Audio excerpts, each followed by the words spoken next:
एक दिन ठेले पर भार अधिक होने के कारण रामू उसे ठीक से संभाल नहीं पाया और तेज गति से आती ट्रक से भिड़ गया। अगले ही पल उसकी मौत हो गई। उसके पीछे रह गई उसकी पत्नी जानकी और दो छोटे छोटे बच्चे गुड्डी और गुड्डू। एक तरफ रामू का अंतिम संस्कार किया जा रहा था और दूसरी तरफ उसके बच्चे बिलख रहे थे। नहीं, इसलिए नहीं कि पापा मर गए थे, वे तो भूख से बिलख रहे थे। उन्होंने कई दिनों से पेट भर के खाना नहीं खाया था और आज तो उनके मुंह में एक भी निवाला नहीं गया था। सब भूख से रोए जा रहे थे। माँ, माँ कुछ खाने को दो ना माँ, बड़ी भूख लगी है माँ, कुछ दो ना। कोई पत्थर दिल भी इस दृश्य को देखकर पसीज जाता। पड़ोसियों को भी दया आ गई। अगल बगल से खाना आ गया। बड़े दिनों के बाद गुड्डी और गुड्डू पेट भर के खाना खा रहे थे। अजीब विरोधाभास था। एक तरफ लोग रामू की मौत पर दुख व्यक्त कर रहे थे, वहीं दूसरी तरफ उसके अपने बच्चे बड़े चाव से भोजन कर रहे थे। जानकी ने अगले कुछ दिन इसी तरह से उधार लेकर और इधर उधर से मांगकर अपना और अपने बच्चों का पेट पाला। लेकिन यह कब तक चलता? लोगों ने मदद करना बंद कर दी।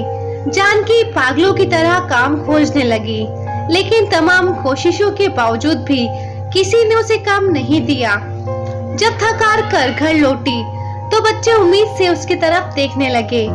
गुड्डू तुतलाती आवाज में बोला, क्या लाई हो माँ, जल्दी से खिला दो, बड़ी भूख लगी है।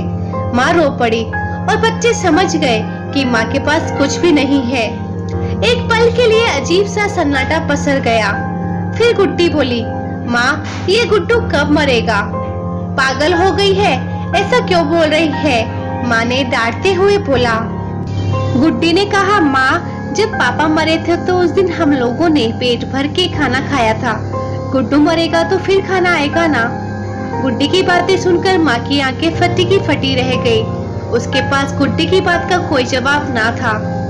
दोस्तों, ये सिर्फ एक कहानी नहीं है, ये दुनिया के करोड़ों लोगों की हकीकत है। इस पर गौर कीजिए।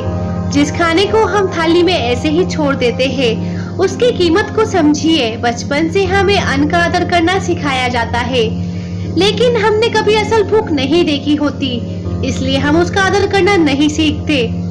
एक दिन, बस एक दिन भूखा रहकर देखिए और आप करोड़ों लोगों का दर्द समझ जाएंगे।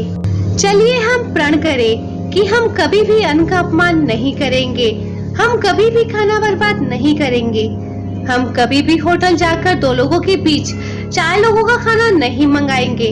चलिए अन्न को बचाएं और उसे ऐसे लोगों तक पहुंचाने का प्रयास करें जिनकी उन्हें सच में जरूरत है। तो दोस्तों, ये थी हमारी आज की कहानी। अगर आप लोगों को ये वीडियो पसंद आई है तो आप इसे लाइक कर सकते हैं, शेयर कर सकते हैं और ऐसी वीडियोस रोज देखने के लिए आप हमारे चैनल लाइफ लेसन स्टोरीज को सब्सक्राइब कर सकते हैं। Thanks for watching.